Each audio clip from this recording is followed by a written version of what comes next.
نحمده ونصلي على رسوله الكريم أما بعد فقد قال الله تبارك وتعالى في كلامه العزيز الفرقان المجيد بعد أعوذ بالله من الشيطان الرجيم بسم الله الرحمن الرحيم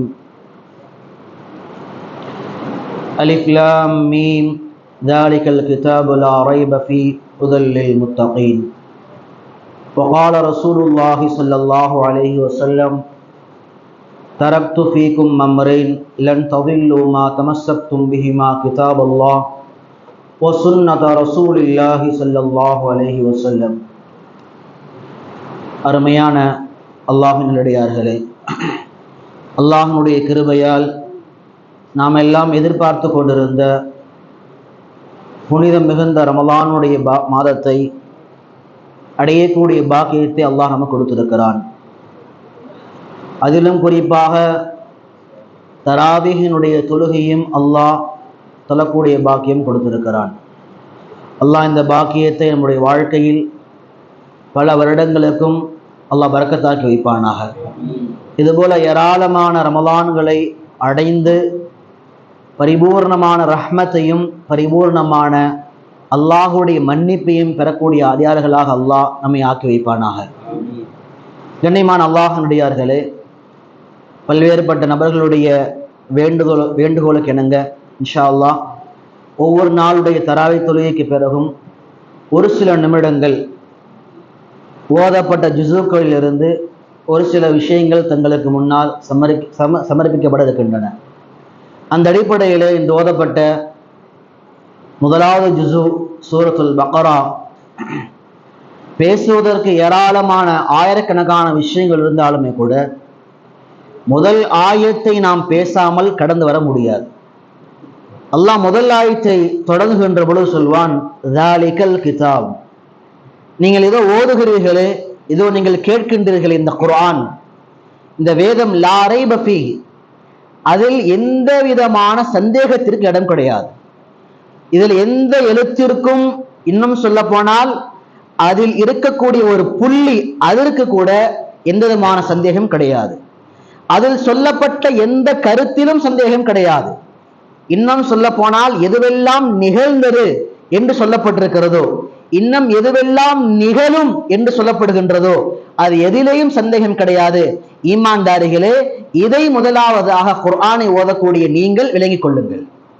குர்ஆனை ஓதக்கூடிய நாம், குர்ஆனை தொடக்கூடிய நாம், குர்ஆனை கேட்கக்கூடிய நாம், அல்லாஹ் நமக்கு முன்னுரையாக சொல்லக்கூடிய விஷயம், இதில் படிக்கின்ற நீங்கள் சூரத்துன் நாஸ் முடிக்கின்ற வரைக்கும் 6666 வசனங்களை வரைக்கும் ஓதி முடிக்கின்ற நீங்கள் உங்கள் உள்ளத்திலே எந்த விதமான சந்தேகம் வந்துவிடக்கூடாது.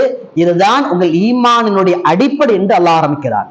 எனவே கண்ணியமான அல்லாஹ்வினுடையார்களே, அடுத்த வார்த்தை அல்லாஹ் சொல்லுவான், ஹுதல் லில் முத்தகீன்.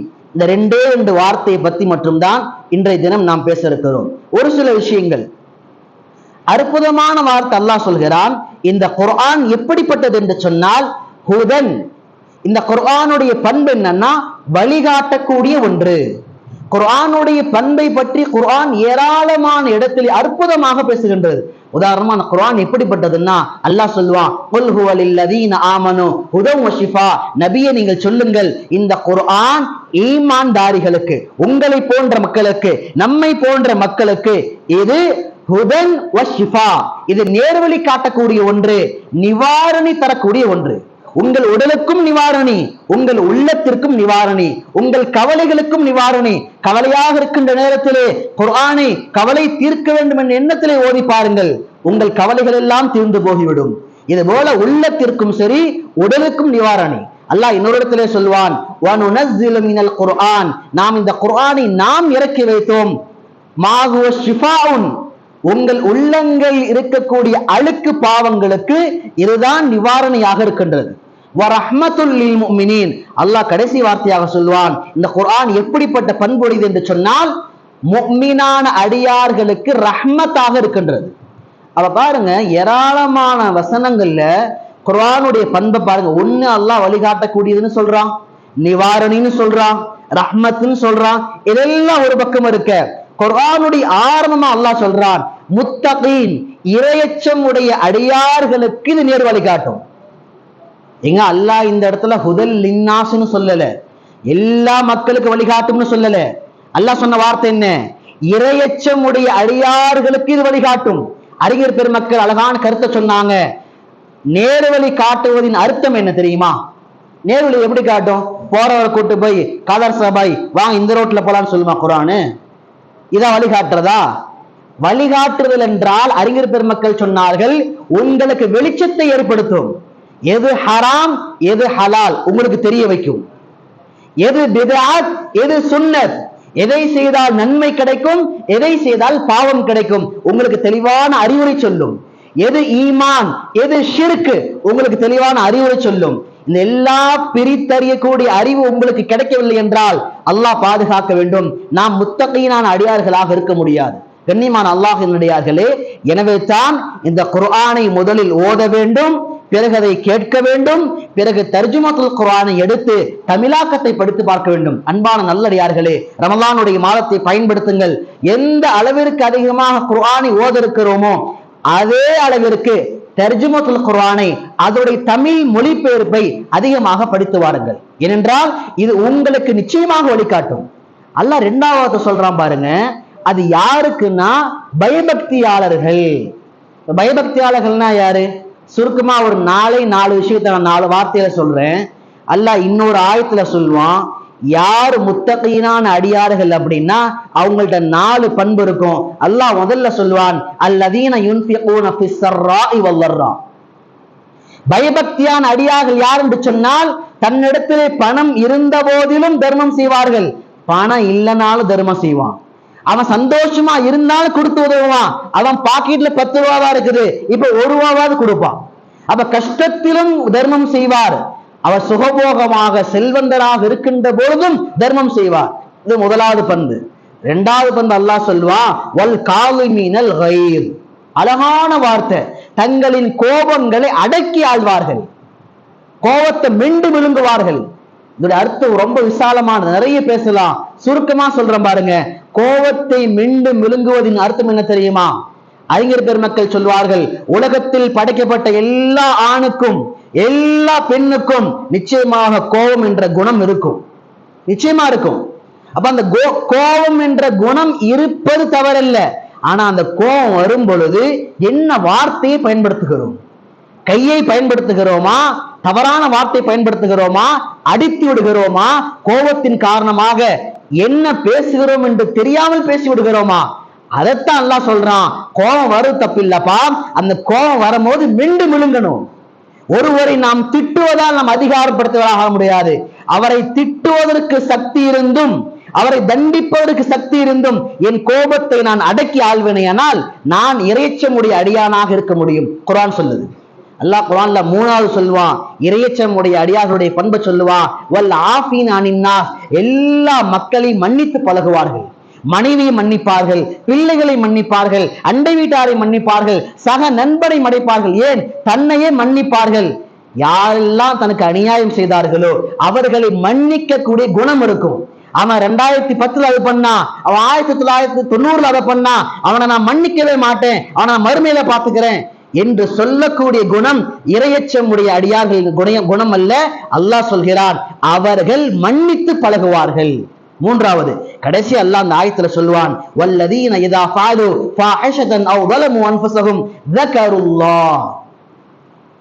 முஃமினான அடியார்கள் யாருன்னா பாவம் செஞ்ச உடனே அல்லாஹ்வுடைய ஞாபகம் வந்துடும். பாருங்க, பாவமே செய்யாதவன் இறையச்சம் நீங்க சொல்லல.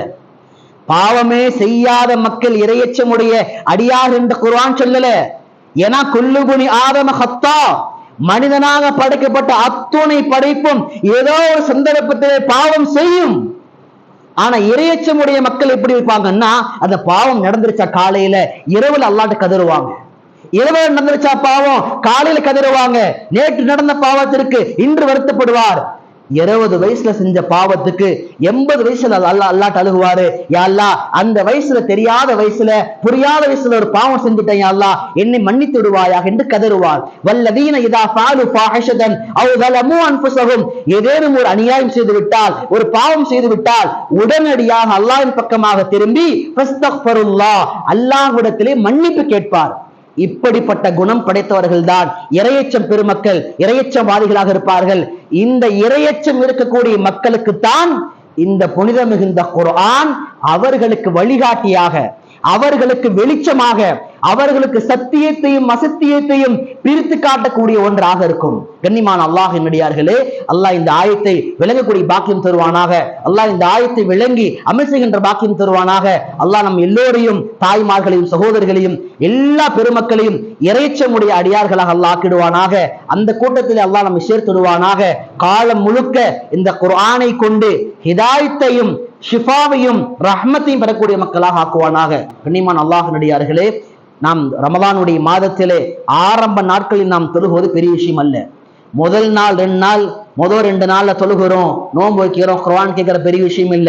சொல்வார்கள் 1000 ரக்காத்துகள் தொழுவதை விட, ஒரு நாளில் 1000 ரக்காத் தொழுவதை விட ஒரே 2 ரக்காத்தை தினந்தோறும் தொழக்கூடியவன் பெரிய விஷயம். ஏன்னா ஒரு அமலை தினந்தோறு செய்வதுதான் ஷைத்தானுக்கு நாம் கொடுக்கின்ற மிகப்பெரிய சாட்டையடி. எனவே எந்த அமலை நாம் இன்று ரமலானுடைய முதல் பிறையில் ஆரம்பித்தோமோ அதே எல்லா அமல்களையும் ஷவ்வாலுடைய பிறை பார்க்கின்ற வரைக்கும் எல்லா அமல்களையும் செய்யக்கூடிய அல்ஹான வாய்ப்பு அல்லாஹ் நசீபாக்கிடுவானாக.